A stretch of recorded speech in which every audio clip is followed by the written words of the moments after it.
ಚಾಮುಂಡಿ ಬೆಟ್ಟದಲ್ಲಿ ಇವತ್ತು ಇಷ್ಟೊಂದು ಕ್ಯೂ ಇದೆ. ಬೆಳಗ್ಗೆಯಿಂದನೇ ಇಷ್ಟು ಕ್ಯೂ ಇದೆ. ತುಂಬ ಜನ ಲೈನಲ್ಲಿ ನಿಂತಿದ್ದಾರೆ. ಅಂದರೆ ಇಲ್ಲಿ 3 ಥರ ಕ್ಯೂ ಇದೆ. ಒಂದು ನಾರ್ಮಲ್ ದರ್ಶನ, ಇನ್ನೊಂದು 50 ರುಪೀಸು, ಇನ್ನೊಂದು 200 ರುಪೀಸ್. ಬಟ್ ಇವತ್ತು ಎಲ್ಲ ಕ್ಯೂ ಅಷ್ಟೇ ರಶ್ ಇದೆ.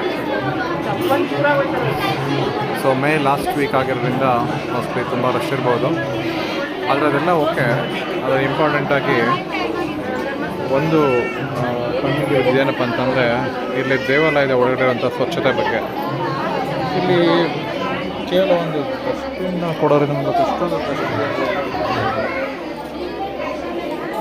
ಎಲ್ಲವೂ ಕೂಡ ಭಕ್ತಾದಿಗಳು ಕೆಲವೊಂದು ಪೇಪರ್ಗಳನ್ನ, ಕವರ್ಗಳನ್ನ ಹಾಕೋದ್ರಿಂದ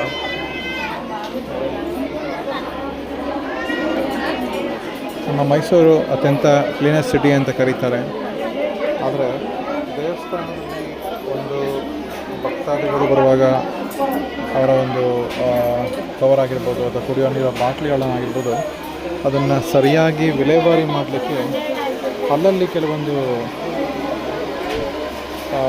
ಅದಕ್ಕೆ ಡಸ್ಟ್ಬಿನ್ ಕೊಟ್ಟರೆ ಎಷ್ಟು ಅನುಕೂಲ ಆಗುತ್ತೆ, ಇದೊಂದು ಎಷ್ಟೋ ಸ್ವಚ್ಛತೆಯಿಂದ ಇರುತ್ತೆ ಅನ್ನೋ ಒಂದು ವಿಷಯವನ್ನು ದೇವಸ್ಥಾನದ ಆಡಳಿತ ಮಂಡಳಿಗೆ ಮತ್ತು ಇಲ್ಲಿನ ಸಂಬಂಧಪಟ್ಟ ಅಧಿಕಾರಿಗಳಿಗೆ ಈ ಮೂಲಕ ಒಂದು ತಿಳಿಸುವಂಥ ಒಂದು ಸಣ್ಣ ಪ್ರಯತ್ನವನ್ನು ಮಾಡ್ತಾಯಿದ್ದೀನಿ. ದಯವಿಟ್ಟು ಭಕ್ತಾದಿಗಳು ನಡೆಯುವಂಥ ಜಾಗದಲ್ಲಿ ಅಟ್ಲೀಸ್ಟ್ ಕೆಲವೊಂದು ಡಸ್ಟ್ಬಿನ್ಗಳನ್ನ ಕೊಡಿ, ದೇವಾಲಯವನ್ನು ಸ್ವಚ್ಛವಾಗಿಟ್ಕೊಳ್ಳಲಿಕ್ಕೆ ಅವಕಾಶ ಮಾಡಿ ಅನ್ನೋಕ್ಕೆ ಎಲ್ಲರಿಗೂ ಒಂದು ಕಳಕಳಿಯ ಪ್ರಾರ್ಥನೆ.